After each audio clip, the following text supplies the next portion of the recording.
निर्गमन अध्याय 21। निर्गमन अध्याय 21। फिर जो नियम तुझे उनको समझाने हैं वे ये है, जब तुम कोई इब्री दास मोल लो तो वह 6 वर्ष तक सेवा करता रहे और 7वें वर्ष स्वतंत्र होकर सेत में चला जाए। यदि वह अकेला आया हो तो अकेला ही चला जाए, और यदि पत्नी सहित आया हो तो उसके साथ उसकी पत्नी भी चली जाए। यदि उसके स्वामी ने उसको पत्नी दी हो और उससे उसके बेटे और बेटियां उत्पन्न हुई हो तो उसकी पत्नी और बालक उस स्वामी के ही रहे और वह अकेला चला जाए। परंतु यदि वह दास दृढ़ता से कहे, मैं अपने स्वामी और अपनी पत्नी और अपने बालकों से प्रेम रखता हूँ, इसलिए मैं स्वतंत्र होकर नहीं जाऊंगा, तो उसका स्वामी उसको परमेश्वर के पास ले चले। फिर उसको द्वार के किवाड़ या बाजू के पास ले जाकर उसके कान में सुतारी से छेद करे, तब वह सदा उसकी सेवा करता रहे।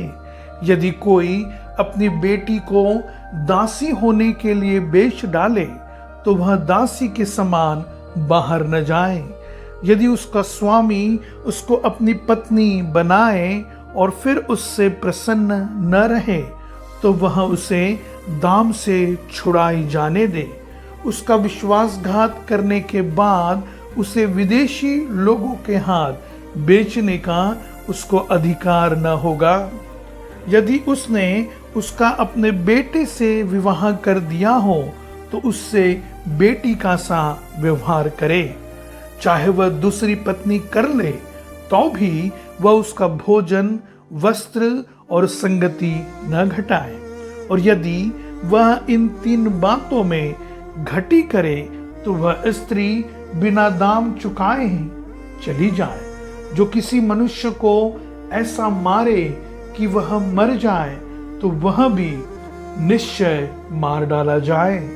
यदि वह उसकी घात में न बैठा हो और परमेश्वर की इच्छा ही से वह उसके हाथ में पड़ गया हो तो ऐसे मारने वाले के भागने के लिए मैं एक स्थान ठहराऊंगा जहां वह भाग जाए।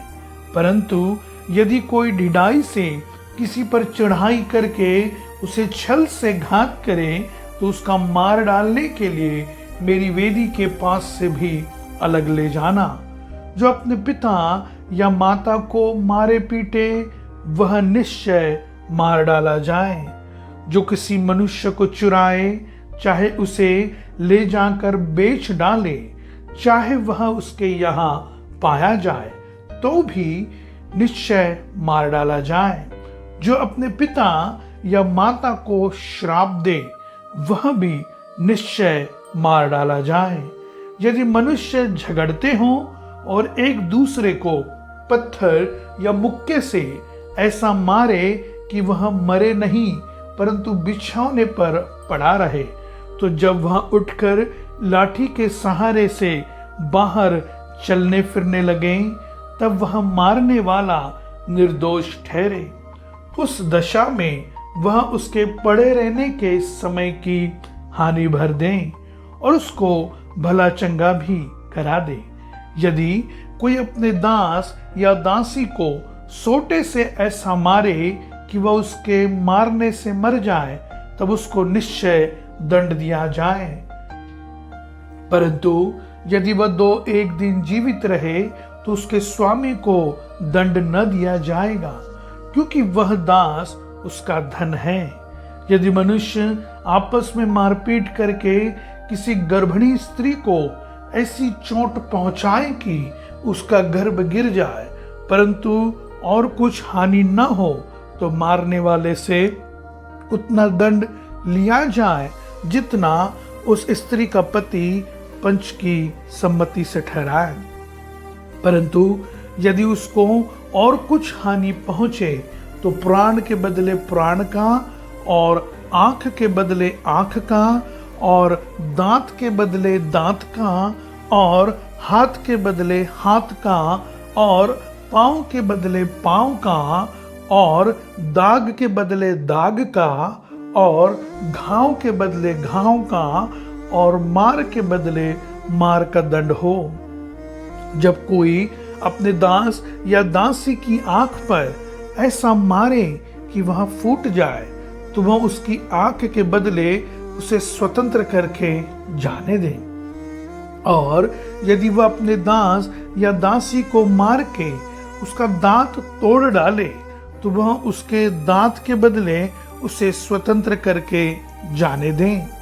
यदि बैल किसी पुरुष या स्त्री को ऐसा सींग मारे कि वह मर जाए, तो वह बैल निश्चय पथराव करके मार डाला जाए और उसका मांस खाया न जाए, परंतु बैल का स्वामी निर्दोष ठहरे।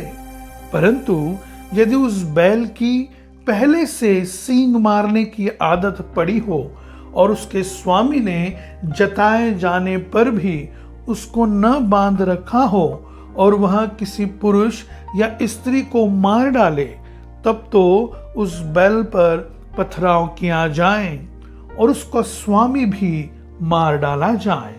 यदि उस पर छुड़ौती ठहराई जाए, तो प्राण छुड़ाने को जो कुछ उसके लिए ठहराया जाए उसे उतना ही देना पड़ेगा। चाहे बैल ने किसी बेटे को चाहे बेटी को मारा हो, तो भी इसी नियम के अनुसार उसके स्वामी के साथ व्यवहार किया जाए। यदि बैल ने किसी दास या दासी को सींग मारा हो, तो बैल का स्वामी उस दास के स्वामी को 30 शेकेल रुपया दें और उस बैल पर पथराव किया जाए। यदि कोई मनुष्य गड्ढा खोलकर या खोदकर उसको न ढांपे और उसमें किसी का बैल या गधा गिर पड़े, तो जिसका वह गड्ढा हो वह उस हानि को भर दे। वह पशु के स्वामी को उसका मोल दे और लोद गड़े वाले की ठहरे। यदि किसी का बैल किसी दूसरे के बैल को ऐसी चोट लगाए कि वह मर जाए, तो वे दोनों मनुष्य जीते बैल को बेचकर उसका मोल आपस में आधा आधा बांट लें और लोथ को भी वैसा ही बांटे। यदि यह प्रकट हो कि उस बैल की पहले से सींग मारने की आदत पड़ी थी पर उसके स्वामी ने उसे बांध नहीं रखा, तो निश्चय वो बैल के बदले बैल भर दे, पर लोथ उसी की ठहरे।